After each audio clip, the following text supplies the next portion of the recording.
Hello students, this is Mahesh Nagar and you watching English from home. Today I am here with another chapter.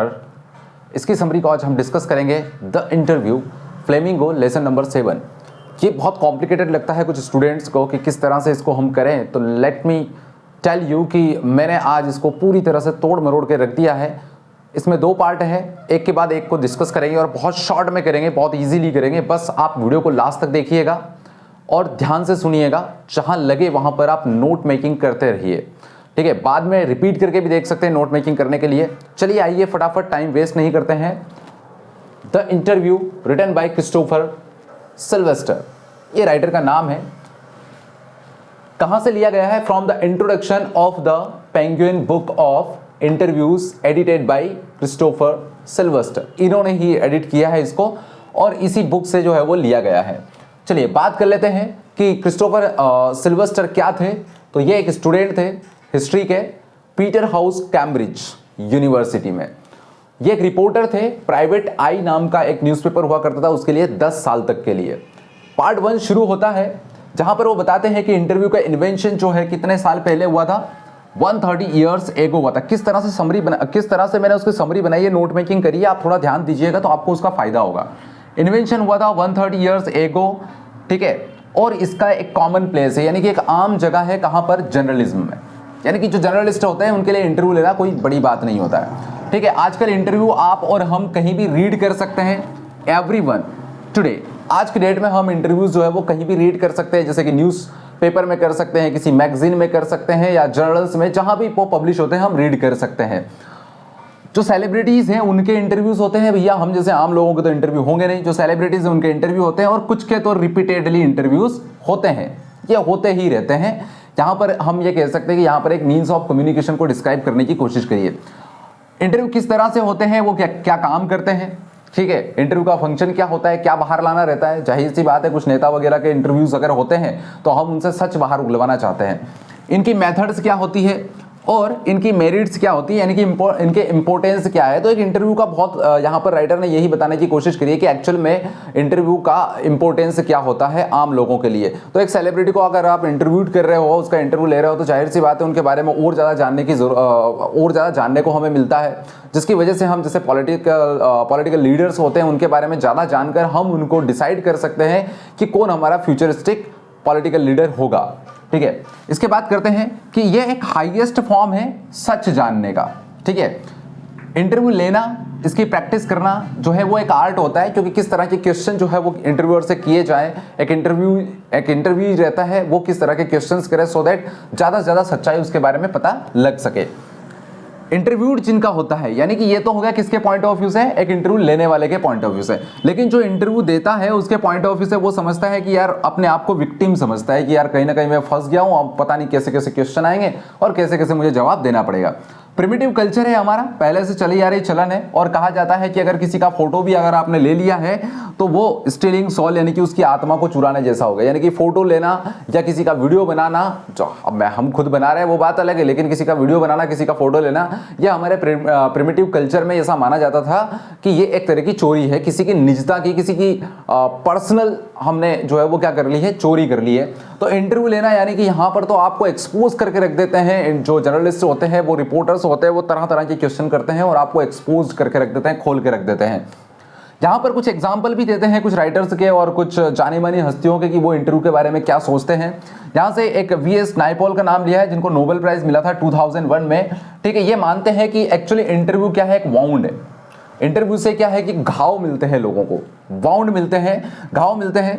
Levi's carol एक और writer है जो कहते हैं कि ये एक तरह का हॉरर है, ये एक डरावनी चीज है, और ये नहीं चाहते थे कि वो फेमस हो. क्यों? क्योंकि इंटरव्यू देने के बाद आपके बारे में लोगों को पता चलता है, लोग आपके बारे में जानते हैं, और ये बोलता है कि यार ऑटोग्राफ देना, ये देना, वो देना, ये बड़ी जद्दोजहद वाला काम है, और मैं तो नहीं चाहता कि मैं इंटरव्यू दूं, ये मेरे लिए एक हॉरर से कम नहीं है. रुडयार्ड किपलिंग एक और राइटर है जिन्होंने जंगल बुक का नाम आपने सुना होगा, ये बुक लिखी है. इनकी वाइफ एक दिन अपनी डायरी में लिखती है कि 14 अक्टूबर 1892 को अपनी डायरी में लिखती है कि 2 रिपोर्टर जो है वो आते हैं और मेरे हस्बैंड का जो है वो पूरा दिन खराब कर देते हैं. और किस तरह से हुआ, तो वो जस्ट इंटरव्यू की वजह से हुआ है. यहाँ पर ये रुडयार्ड किपलिंग ही कहते हैं कि एक्चुअल में इंटरव्यू जो है वो इमोरल होते हैं, ये एक तरह का क्राइम होता है। जिस तरह से अदर क्राइम होता है उसी तरह से इंटरव्यू लेना भी एक क्राइम होता है।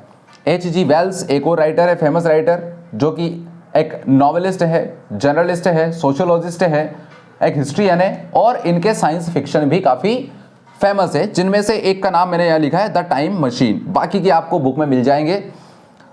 1894 में ये लिखते हैं, और मतलब इससे पहले वो लिखते हैं कि यार इंटरव्यू वगैरह जो है वो काफ़ी ख़राब चीज़ है, लेकिन बाद में ये खुद जो है वो 1894 में लिखते हैं कि ये ऑर्डियल होते हैं इंटरव्यूज़, लेकिन बाद में कुछ सालों के बाद ये खुद जो है वो अपने आप को पाते हैं कि वो किसी का इंटरव्यू ले रहे हैं। ठीक है, उसमें एक शामिल रहते हैं जोसेफ स्टालिन, जो कि एक रशियन रिवोल्यूशनरी रहते हैं और पॉलिटिकल ऑर्गेनाइजर भी रहते हैं। इसके बाद सॉल बेलो का इंटरव्यू लेते हैं, और ये एक ऐसे राइटर थे जिनको 1976 में नोबेल प्राइज मिला हुआ था।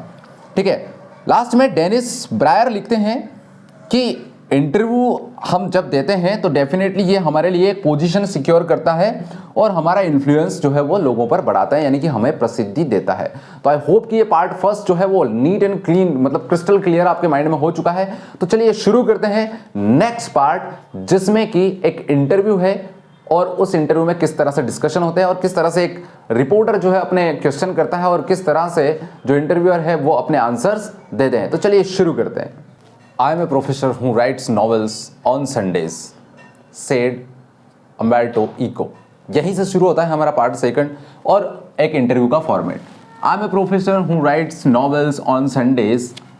अम्बर्टो ईको ऐसा कहते हैं कि भैया मैं एक यूनिवर्सिटी का प्रोफेसर हूँ और केवल संडे के दिन जब मुझे टाइम मिलता है तभी मैं नॉवेल्स लिखता हूँ, मैं फुल टाइम एक नॉवेलिस्ट नहीं हूँ। यहाँ पर मुकुंद पद्मनाभम जो है द हिंदू करके जो न्यूज़पेपर है उसका इंटरव्यूअर रहता है, रिपोर्टर रहता है, वो इनका इंटरव्यू लेता है। अम्बर्टो इको के बारे में बता दें कि ये एक यूनिवर्सिटी प्रोफेसर रहता है बोलोग्ना में, इटली में, जो कि एक फिक्शन राइटर है, एकेडमिक टेक्स्ट राइटर है, ऐसे राइटर्स है और चिल्ड्रंस बुक और कई सारे न्यूज़पेपर आर्टिकल्स भी इन्होंने लिखे हैं, यानी कि हर तरह का लिटरेरी टेस्ट इनको पता था। 1980 में इन्होंने एक बुक लिखी थी जिसका नाम था नेम ऑफ द रोज, जिसकी 10 मिलियन कॉपीज जो है वो सेल हुई थी, यानी कि ये सुपर डुपर हिट रही थी। यहाँ पर मुकुंद पद्मनाभम जो है क्वेश्चन करते हैं, जैसे कैसा मैंने लिखा है वैसे आपको लिखना है बहुत शॉर्ट में।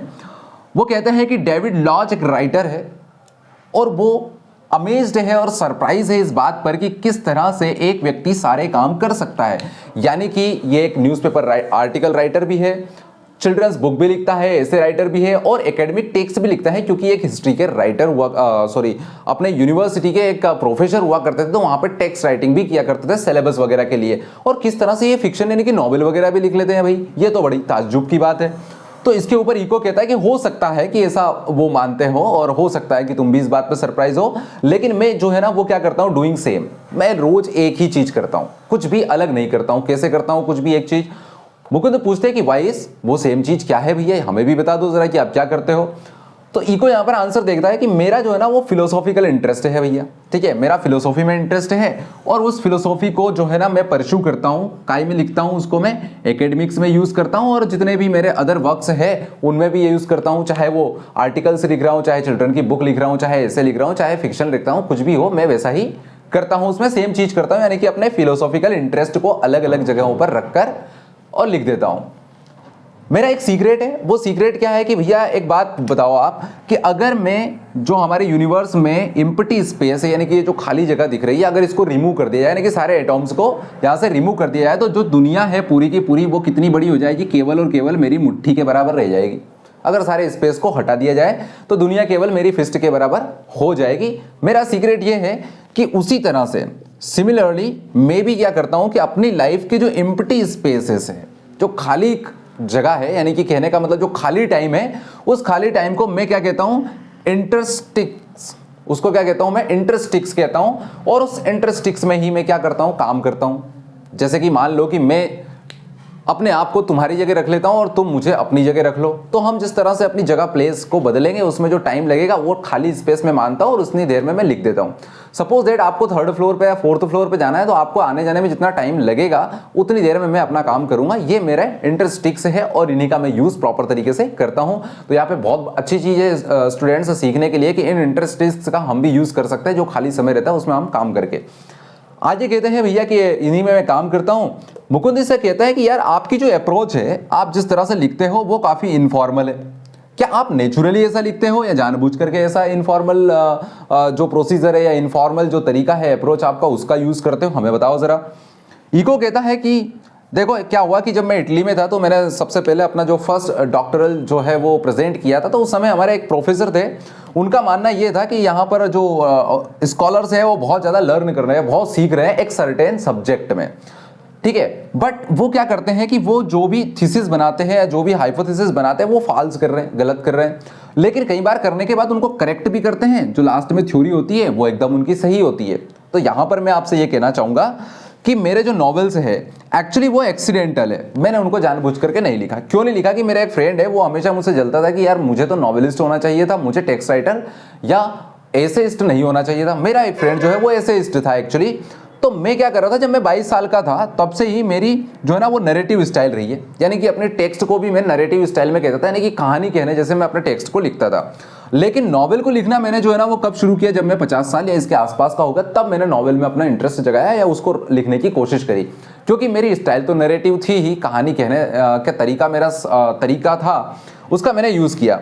मुकुंद कहते हैं कि यार आप जो है ना वो आपने 5 नॉवेल लिखे हैं और 20+ आपने अदर वर्क्स लिखे हैं और उसके लिए आप फेमस भी हो। इको उसको करेक्ट करते हैं, कहते हैं कि नहीं नहीं मैंने ओवर 40 यानी कि 40 से ज़्यादा वर्क लिखे हैं भैया, 20 से ज़्यादा नहीं लिखे, 40 से ज़्यादा लिखे हैं। यहाँ पे मुकुंद उनसे पूछते हैं कि जो आपका बुक है नेम ऑफ द रोज, ये एक्चुअली एक डिटेक्टिव टाइप की स्टोरी है जिसमें मेडिवल पीरियड को भी आपने इंक्लूड किया है और कुछ अदर एस्पेक्ट भी इसमें डाला है। अब यहाँ पर अगर देखा जाए तो इसकी 10 मिलियन कॉपीज बिकना काफ़ी बड़ी बात है और मैं तो इस बात को लेकर पजल्ड हूँ। तो इको यहाँ पर जवाब देते हैं कि नहीं नहीं भाई, पजल्ड कैसे हो, लोग तो पढ़ रहे हैं। हो सकता है जर्नलिस्ट और जो पब्लिशर है शायद वो इसको लेकर सरप्राइज हो सकते हैं, क्योंकि उनके पब्लिशर ने उनसे ये कह दिया था कि यूएस जैसी जगह में यार बहुत ज़्यादा कॉपीज़ नहीं बिकेगी और यहाँ पर ज़्यादा से ज़्यादा 3000 कॉपीज़ बिक सकती है। तो मैंने, इको कहते हैं कि मैंने पहली बार में 3000 कॉपी का ऑर्डर दे दिया था। लेकिन 3000 कॉपी से कुछ नहीं हुआ भैया, वो धीरे धीरे पूरे यूएस में ही 2 से 3 मिलियन कॉपीज़ बिक गई। लेकिन सरप्राइज होने की बात तो कुछ है नहीं, क्योंकि पूरी दुनिया में 6 बिलियन पॉपुलेशन के आसपास है और भैया मैं तो 10 से 15 मिलियन तक ही पहुंचा हूं। अभी तो बहुत सारी अपॉर्चुनिटीज़ है, इसमें सरप्राइज की क्या बात है। लेकिन यहाँ पर एक और चीज़ कहते हैं वो कि सही टाइम पर सही काम हो जाए अगर, तो डेफिनेटली सक्सेस मिल सकती है। लास्ट में इको साहब ये कहते हैं कि भैया अगर यही काम मैंने, यही बुक मैंने आज से 10 साल पहले या 10 साल बाद लिखी होती या कुछ पहले या कुछ बाद में लिखी होती तो शायद मैं ये बुक इतनी सक्सेस नहीं होती। तो सही टाइम पे शायद मैंने लिखी है, इसलिए मुझे सक्सेस इसमें मिल गई है। तो सही टाइम पे सही काम करोगे स्टूडेंट्स तो ही सक्सेस मिलेगी, अदरवाइज नहीं मिलेगी। आई होप चैप्टर आपको समझ में आया होगा, लेसन आपको अच्छे से समझ में आया होगा, सारे डाउट्स आपके क्लियर हो गए होंगे किस तरह से मैंने शॉर्ट किया है। अपनी तरफ से भी आप ट्राई करिए। तो आज के इस वीडियो में इतना ही, अगले वीडियो में अगला लेसन जो है वो डिस्कस करेंगे। तब तक के लिए अपना ख्याल रखिए, सीखते रहिए, लर्निंग कंटिन्यू रखिए, चाहे कुछ भी सीख रहे हो आप अच्छा सीखते रहिए। Wish you best of luck and thanks for watching this video.